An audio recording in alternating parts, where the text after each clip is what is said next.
The rain fell hard on the small town of Riverside that cold November evening. Streets were empty except for a small boy hurrying along the wet sidewalk. 8-year-old Mateo Rodriguez clutched a bundle tightly against his chest, trying to shield it from the rain with his own thin jacket. His worn sneakers splashed through puddles as he made his way toward the only building with lights still on at the end of the street. The Riverside Community Center stood like a beacon in the darkness, its yellow windows promising warmth and help. Mateo's heart pounded as he climbed the steps. His clothes were soaked, and his dark hair stuck to his forehead. The bundle in his arms moved slightly, making a soft whimpering sound. He adjusted the blanket to reveal the tiny face of his 3-month-old sister, Alina. "It's okay," he whispered to her. "We're almost there. You'll get food soon." The boy stood at the door for several long moments. His mother's words echoed in his mind. "Never ask for help. We take care of our own." But things had changed. This morning, his mother had collapsed on the kitchen floor. She hadn't opened her eyes even when he called her name again and again. The neighbor lady had called an ambulance, and before they took his mother away, she had whispered to him, "Take care of Alina." So here he was, taking care. With a trembling hand, Mateo pressed the doorbell. The sound echoed inside the building. He waited, shifting from one foot to the other, worry creasing his young face. Elena began to cry again, a weak sound that tore at his heart. After what seemed like forever, the door opened. A tall man with kind eyes and gray at his temples stood there. He wore a simple sweater with the community center logo. The name tag on his chest read David Martinez, social worker. "Can I help you?" David asked, his eyes widening as he took in the sight of the soaking wet boy holding a baby. Mateo tried to speak, but his voice caught. He had practiced what to say all the way here, but now the words stuck in his throat. Elena's cry grew louder, and that sound gave him courage. "Sir," Mateo finally managed, his voice breaking, "please take my baby sister. She's hungry." The tears he had been holding back all day finally spilled over. "She hasn't eaten since morning. I tried to feed her, but we ran out of formula 2 days ago. Mom is in the hospital, and I don't know what to do anymore." David knelt down to the boy's level. "You brought your sister here all by yourself?" Mateo nodded, wiping his eyes with his wet sleeve. "I walked. It's not far from our apartment. Mom says Alina needs special milk, not regular milk. I tried giving her water, but she just cries more." "You did the right thing coming here," David said gently, placing a hand on the boy's shoulder. "Let's get you both inside where it's warm. What's your name?" "Mateo, and this is Elena." David ushered them into the community center's bright hallway. The sudden warmth made Mateo shiver more as his body adjusted to the temperature change. Elena's cries became softer as David led them to a small office with a couch and a desk. "First things first," David said, reaching for his phone. "Let's get some formula for your sister and some dry clothes for you. Then we'll talk about your mom and figure out how to help all of you." For the first time since his mother collapsed, Mateo felt a tiny spark of hope. He had done it. He had found help for Elena. As David arranged for baby formula to be brought immediately, Mateo held his sister close and whispered, "It's going to be okay now. I promise." The early morning sun struggled to push through the dirty window of room 12 at the Riverside Motel. This temporary shelter had been arranged by David for Mateo and Elena while he investigated their home situation. After making sure Elena was fed and both children were safe for the night, David promised to visit their apartment the next day. Mateo sat on the edge of the bed, watching Elena sleep peacefully in a makeshift crib created from a dresser drawer lined with clean blankets. Dark circles framed his eyes from a night of constantly checking on his sister. Every few minutes, he would place his small hand near her mouth to feel her breath, a habit formed over the difficult past weeks. A gentle knock on the door made him jump. David stood there with 2 paper bags. "Breakfast," he said with a smile, placing the bags on the small table. "How did you both sleep?" "Elena slept good after she got food," Mateo answered, his eyes darting to the bags. "Is there news about my mom?" David nodded, unpacking sandwiches and juice boxes. "Your mother is stable. The doctors are treating her for exhaustion and pneumonia. She's very weak, but she's going to recover." Relief washed over Mateo's face as he took a small bite of his sandwich. He chewed slowly, as if saving the rest for later, another habit formed from recent scarcity. "Mateo, I need to see your home today. Would you come with me to help gather some things for you and Alina? The boy's eyes clouded. It's not very nice. Mom doesn't want people to see it. I understand, David said gently, but I need to know more to help your family properly. An hour later, they arrived at the Hillside Apartments, a crumbling building on the edge of town. The elevator was broken, forcing them to climb 4 flights of stairs. David carried Alina while Matteo led the way, stopping at apartment 407. The boy pulled a key from his pocket, attached to a frayed Power Rangers lanyard.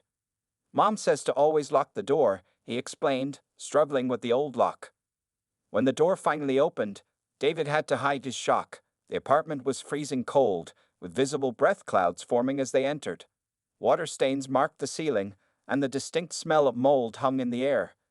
Matteo turned to David, embarrassment evident on his face. The heat stopped working 2 weeks ago. Mom put in lots of requests, but nobody came.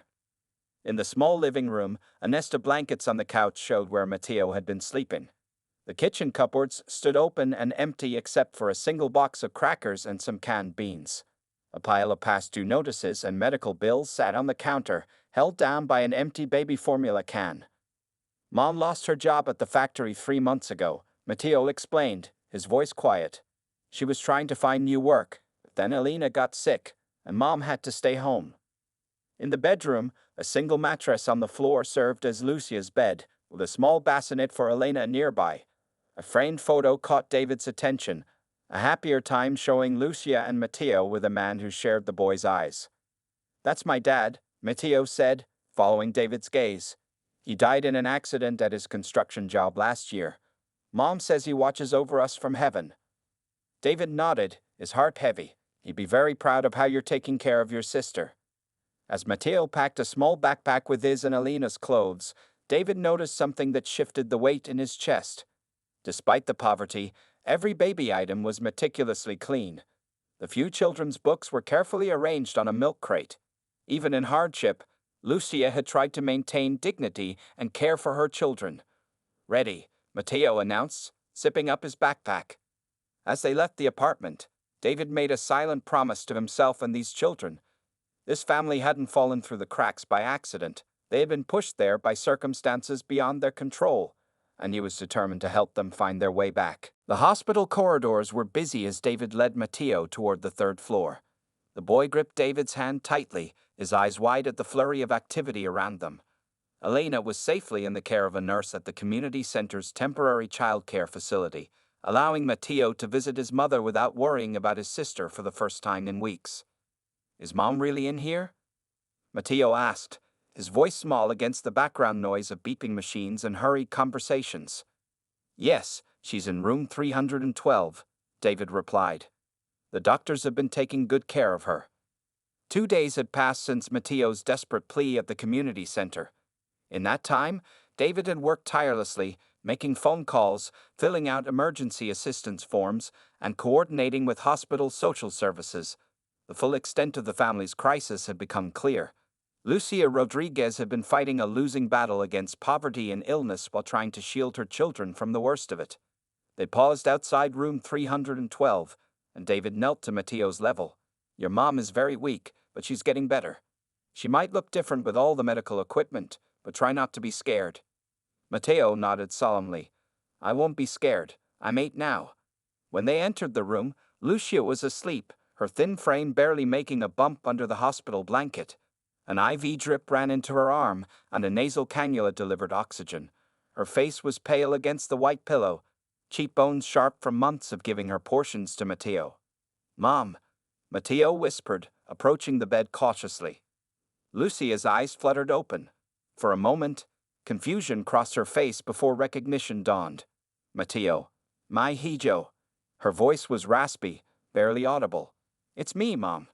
Tears filled his eyes as he reached for her hand. Alina, where is Alina? Panic flashed across Lucia's face as she tried to sit up. She's safe. David stepped forward. She's being well cared for at our center.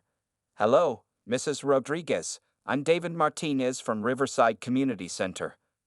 Lucia sank back, relief visible in her expression. My children.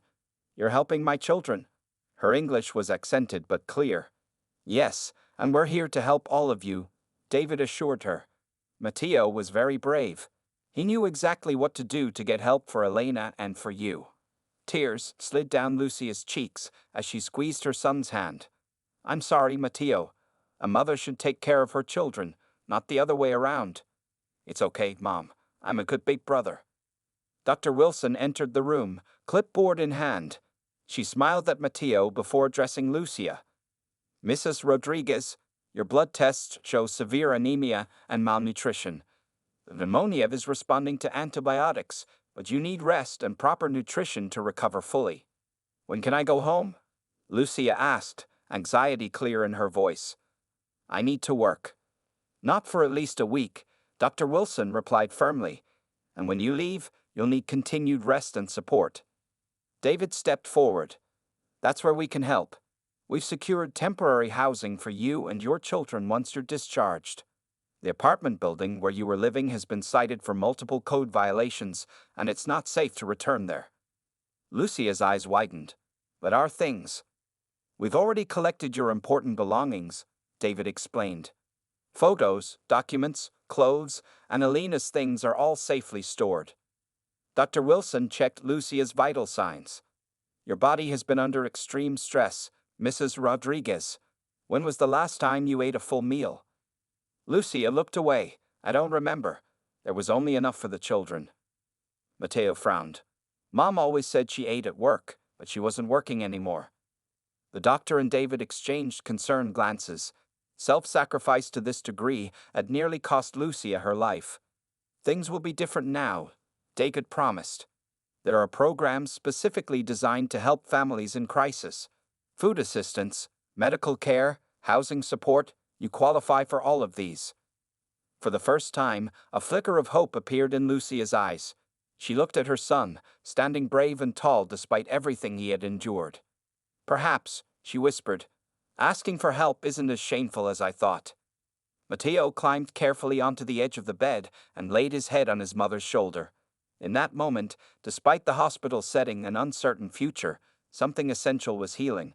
Not just Lucia's body, but the family's broken spirit. The story of the Rodriguez family spread quickly through Riverside. It began with Susan Chen, a nurse who had cared for Lucia in the hospital. During her lunch break, she mentioned the family's situation to her friend who owned the local bakery. By evening, the baker had told several regular customers. Within 3 days, what started as a whispered concern became a community mission. On a sunny Saturday morning, 2 weeks after Matteo's desperate plea at the community center, David pulled up to a small 2-bedroom apartment on Maple Street. This temporary housing would be the Rodriguez family's home for the next 3 months while they got back on their feet. Lucia was being discharged today, and David wanted everything ready for her homecoming. He was surprised to find the parking lot already full of cars. As he approached the apartment, he saw a small crowd gathered outside, familiar faces from around Riverside. Mr. Martinez called Mrs. Garcia, who ran the thrift shop downtown. We heard the family was moving in today.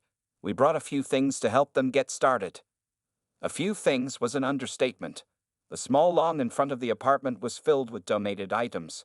A kitchen table with chairs, beds, a crib, dressers, and boxes of household supplies. Mr. Patel from the grocery store was directing a group of teenagers as they carried in bags of food for the family's pantry. Inside, the transformation was even more remarkable. What had been an empty apartment yesterday was now a fully furnished home. In the kitchen, women from the local church were stocking cabinets. In the children's bedroom, Matteo's teacher, Miss Adams, was arranging books on a small shelf while another volunteer assembled a changing table for Elena. We put up curtains, explained Mrs. Johnson, a retired seamstress. And there are clean sheets on all the beds. David stood in amazement. He had been working with community programs for 7 years, but he had never seen such a spontaneous outpouring of support. This is incredible, he said. How did everyone know? Mrs. Garcia smiled. Word gets around. When people heard about a young boy carrying his baby sister through the rain, looking for help, well, it touched hearts. We all wanted to do something. Just then, the apartment door opened.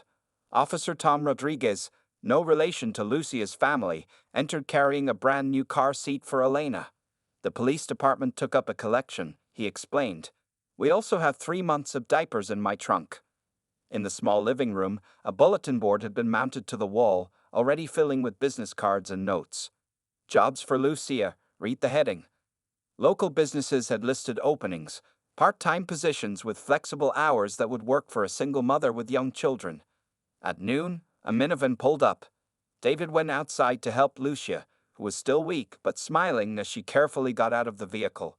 Matteo jumped out from the other side, his eyes growing huge as he saw the gathering.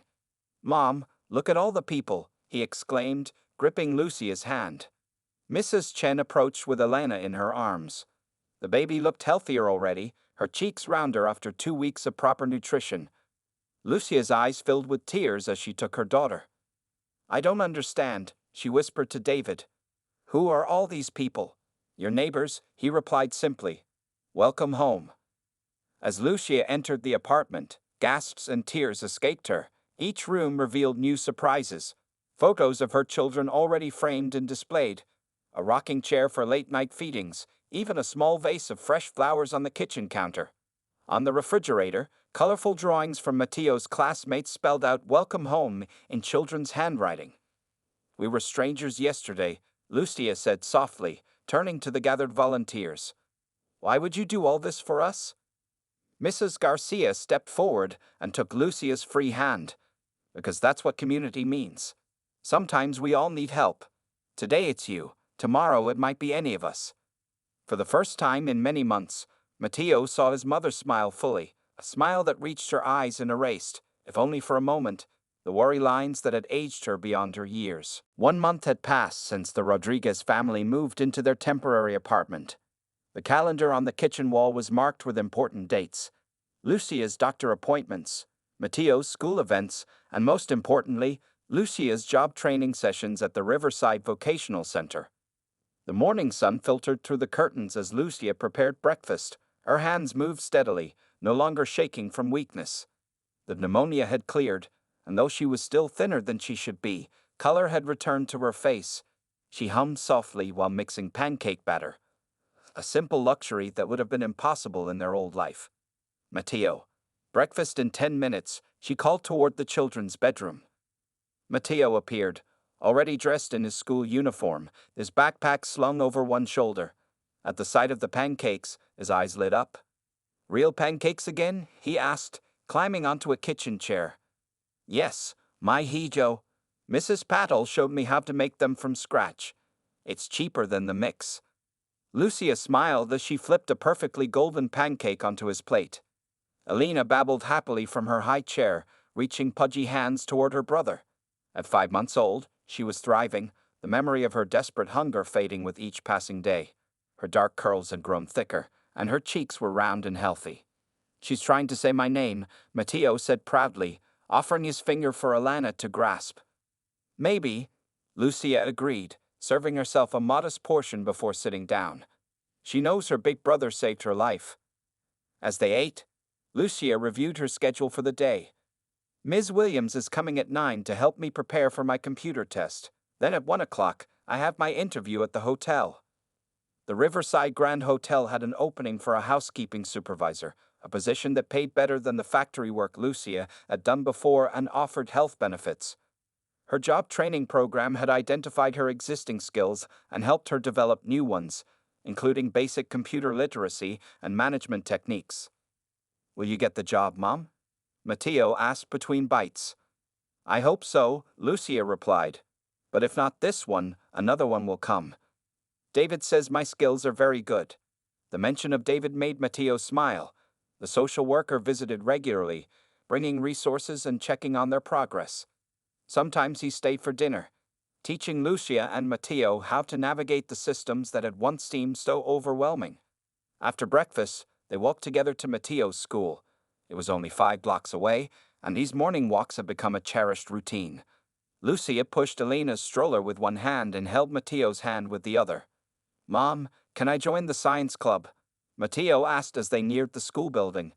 "Ms. Adams says I'm really good at experiments." Before their crisis, Lucia would have immediately said no to any extra activities. Extra meant more time, more resources, more complications. But now she saw the spark in her son's eyes, the same determined spark that had driven him to seek help when their world was falling apart. "Yes," she said firmly. "If you want to join, then you should." Matteo's face lit up with surprise and joy. "Really? It meets on Thursdays after school." "Then Thursdays I will arrange to pick you up later," Lucia said. "Your education is important, Matteo. Your future is important." At the school gate, Matteo hugged his mother tightly before running to join his friends. Lucia watched him go, noting how he walked taller now, how he laughed more easily. The burden of adult worries had been lifted from his small shoulders. As she turned the stroller toward home, Lucia noticed a help wanted sign in the window of a small cafe. 6 weeks ago, such signs had seemed like cruel reminders of her failure to provide. Now, each one represented possibility. Back at the apartment, while Elena napped, Lucia practiced her interview responses with Ms. Williams, a retired business executive who volunteered with the job training program. "You have something special, Lucia," Ms. Williams said after their session. "You have perseverance. Make sure the interviewer knows that." Lucia glanced at the family photo now displayed proudly on the living room wall, herself, Matteo, Elena, and her late husband. She had been bending but not breaking for so long. Now, with help, she was not just surviving but beginning to rebuild. "I will," she promised, both to Ms. Williams and to herself. "Some storms you cannot weather alone, but that doesn't mean you stop fighting." 3 months after moving into their temporary apartment, the Rodriguez family gathered in their small living room. A simple cake sat on the coffee table, decorated with the words, "Congratulations, Lucia," in blue frosting. Matteo sat cross-legged on the floor, while Elena crawled happily around him, now strong enough to move on her own. "I can't believe it," Lucia said, staring at the letter in her hands. "They are offering me the full-time position." David smiled from his seat by the window. "They'd be foolish not to. You've been the best part-time housekeeper they've had in years." The Riverside Grand Hotel had initially hired Lucia for weekend shifts. Her attention to detail and quiet efficiency had impressed the management. Now, after her 3-month probation period, they were offering her a permanent role as assistant supervisor with health benefits and a significant pay increase. "This means we can start looking for our own place," Lucia said, her voice a mix of excitement and nervousness. "Our time here is almost up anyway." The temporary housing program provided families with support for up to 6 months. The Rodriguez family had used their time well. Lucia had secured stable employment. Matteo had returned to his studies with renewed focus, and Elena was developing normally after her early health challenges. "About that," David said, pulling a folder from his bag. "Remember Mrs. Diaz from your church? Her mother moved to a nursing home last month, and she's been looking for responsible tenants for her mother's small house. It's not fancy, but it's clean, well-maintained, and the rent is below market value." Lucia's eyes widened as she looked through the photos. The house was a modest 2-bedroom with a small yard, located just a few blocks from Matteo's school. This would be perfect, but Lucia hesitated, doing mental calculations. "Even with my new salary, saving for the security deposit and first month's rent will take time." "That's already been taken care of," David explained. "The community fund we set up for your family still has enough to cover those initial costs. The rest is up to you, but Mrs. Diaz is willing to wait until your first full paycheck comes in before you start paying rent." Matteo jumped up, unable to contain his excitement. "Our own house? With a yard?" "A yard where you can play safely," Lucia confirmed, ruffling his hair, "and maybe plant a small garden." While Lucia and David discussed the details, Matteo sat back down and pulled Elena into his lap. He showed her the photos of the house, pointing out the different rooms as if she could understand. "See, Elena, this will be our room, and Mom won't have to work so many jobs anymore, and you'll have good food every day." Elena gurgled happily, reaching for the pictures with pudgy fingers. At 8 months old, she showed no signs of the malnourishment that had once threatened her life. Her regular checkups at the community clinic confirmed she was hitting all her developmental milestones. Later that evening, after David had left and Elena was asleep in her crib, Lucia found Matteo sitting quietly on the living room floor, looking at his homework, but not really doing it. "What's wrong, my hijo?" she asked, sitting beside him. "Nothing," he said quickly, then paused. Just thinking. About what? Matteo looked up at his mother, his eyes serious. That night when I took Elena to the community center, I was so scared. Lucia put her arm around his shoulders. You were very brave. Braver than I was. I wasn't sure if I was doing the right thing, he admitted. You always said we should solve our problems ourselves. Lucia was quiet for a moment, considering her words carefully. I was wrong, Matteo. Sometimes the bravest thing you can do is ask for help. You taught me that. So it's okay that we needed help. More than okay, Lucia assured him. Look how far we've come because you were brave enough to ask, and someday, when we are strong again, we will help others too. Matteo nodded, satisfied with this answer. He returned to his homework with renewed focus, working through his math problems one by one. Lucia watched him with pride. Their journey was far from over, but for the first time in a long while, they were moving forward instead of just trying not to fall further behind. Small steps, but in the right direction. 1 year had passed since the rainy night when a desperate 8-year-old boy had stood on the steps of Riverside Community Center, holding his hungry baby sister. The date hadn't gone unnoticed in the Rodriguez household. Lucia had marked it on their kitchen calendar with a small star. The modest house on Elm Street was filled with delicious smells as Lucia moved around the kitchen. She had spent the morning preparing a special meal, her mother's chicken recipe that she hadn't made in years. Before, there had never been enough money for all the ingredients. Before, there had never been cause for celebration. Matteo, please set the table for 4 people, she called out as she checked the rice. Now 9 years old, Matteo rushed in from the backyard where he had been playing with Elena. The little girl, now 15 months old, toddled after him, her chubby legs still unsteady but determined. Is David really coming? Matteo asked, carefully arranging the plates and forks. Yes, at 6 o'clock, Lucia confirmed. And he's bringing a surprise. The past year had transformed their lives in ways Lucia could never have imagined. After moving into Mrs. Diaz's house, she had worked her way up to full housekeeping supervisor at the hotel. Her schedule was regular now, weekdays from 9 to 5, allowing her to be home when Matteo returned from school and to spend evenings with her children. Elena had no memory of the desperate times, of course. She was a happy, healthy toddler who loved books and music. No one looking at her now would guess that she had once been so close to serious illness from malnutrition. The doorbell rang at exactly 6. Matteo ran to answer it, with Elena wobbling behind him calling, Day, her attempt at saying David. David stood on the porch holding a cake box in one hand and a gift bag in the other. Special delivery for the Rodriguez family, he announced with a smile. Lucia wiped her hands on her apron and came to greet him. You didn't need to bring anything. You've done so much already. This isn't from me, David explained as he set the cake on the dining table. Mrs. Chen from the hospital bakery made it specially. And this, he held up the gift bag, is from everyone at the community center. Dinner was filled with laughter and stories. Matteo proudly told David about making the honor roll at school and joining the soccer team. Lucia shared news of her recent promotion and the small amount she had started putting away each month for the children's education. I have some news too, David said as they finished their meal. The Riverside Community Center is starting a new program based on your family's experience. We're calling it Neighbors Helping Neighbors. It will help identify families in crisis before they reach the breaking point. That's wonderful, Lucia said. There must be many others in situations like ours. Unfortunately, yes, David nodded. But your story has inspired people. The town council has increased our funding, and local businesses are contributing regularly.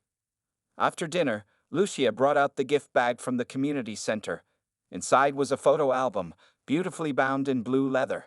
The first page bore a simple title, The Rodriguez Family Journey. As they turned the pages together, Lucia gasped. There were photos she had never seen.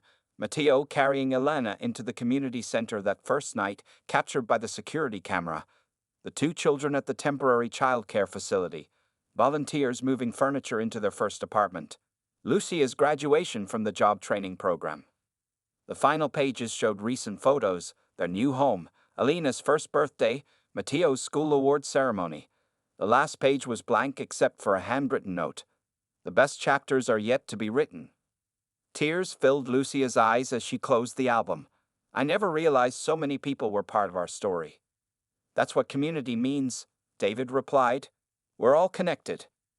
Later, as Lucia tucked Elena into bed, she heard Matteo in the living room asking David a question. Is my family still poor? The boy asked softly. Your family has what matters most, David answered. Security, health, love, and hope. By those measures, Matteo, your family is very rich indeed. Listening from the hallway, Lucia silently agreed. The journey had been difficult, but tonight, exactly 1 year after their darkest moment, she felt something she had almost forgotten. Gratitude for the present and hope for the future. Mom, have you seen my volunteer badge? Matteo called out, searching through the papers on his desk. Lucia appeared in the doorway, holding up a green lanyard with an official-looking ID card. Looking for this? You left it on the kitchen counter. Matteo took the badge with a relieved smile. The photo showed a confident young teenager, so different from the frightened boy he had been 5 years ago. He had grown tall for his age, with the same dark eyes that could be serious one moment and full of laughter the next. Thanks, Mom. Is Elena ready? David will be here in 15 minutes. From down the hall came the sound of 6-year-old Elena singing to herself as she put on her shoes. She was starting day camp at the community center today, the same place that had once saved her life, though she was too young to remember it. Lucia watched her son with pride. When David had suggested Matteo join the center's new youth mentoring program, she had worried it might bring back difficult memories. Instead, Matteo had embraced the opportunity, eager to help other children facing challenges. Are you nervous? Lucia asked, straightening his collar. A little, Matteo admitted. But David says I just need to be myself. My story might help other kids feel less alone. The doorbell rang, and Elena raced to answer it. David, she squealed, throwing her arms around the social worker's legs. David had remained a constant presence in their lives, not just as a social worker but as a friend. He had attended school events, birthday celebrations, and had been there when Lucia finally saved enough for a down payment on their small house 2 years ago. Ready for the big day? David asked, high-fiving Matteo. Ready, Matteo confirmed, slinging his backpack over his shoulder. Before leaving, Matteo paused by the living room wall where family photos were displayed. Among them was a framed newspaper article from last year. The headline read, Local hotel worker creates support network for working parents. The article featured a photo of Lucia with the group she had started, single parents helping each other with childcare, transportation, and emotional support. Outside, the summer morning was warm and bright. As they walked toward David's car, their neighbor Mrs. Diaz waved from her garden. Good luck today, Matteo, she called. The community center was busy when they arrived. Children of various ages were being checked in by parents and guardians. Elena quickly spotted her friends and, after a quick hug for her brother, ran off to join them. The teen mentors meet in room B, David told Matteo. There are 5 other mentors, all with their own stories to share. Matteo nodded, suddenly nervous again. What exactly will I tell them? About that night, I mean. David placed a hand on his shoulder. Just be honest. Your experience helps others see that asking for help isn't weakness. It's courage. In room B, Matteo found 5 other teenagers sitting in a circle. A counselor named Ms. Rivera welcomed him and invited him to join them. We were just introducing ourselves and sharing why we wanted to be mentors, she explained. Would you like to go next, Matteo? Taking a deep breath, Matteo sat down. My name is Matteo Rodriguez. 5 years ago, I came to this community center carrying my baby sister because we had no food and my mom was sick. The room grew quiet as he continued. I was terrified that night, but someone answered the door, and that changed everything for my family. We got help when we needed it most. Now my mom has a good job, my sister is healthy and happy, and we have our own home. He looked around at the other teens, gaining confidence as he spoke. I'm here because I want to be that person who answers the door for someone else. Sometimes one moment can change a life. I know that better than anyone. After the orientation, David found Matteo helping a younger child with an art project. The boy was working intently, listening carefully as Matteo showed him how to mix colors. How does it feel? David asked quietly, coming full circle. Matteo looked up, a smile spreading across his face. It feels right, like this is exactly where I'm supposed to be.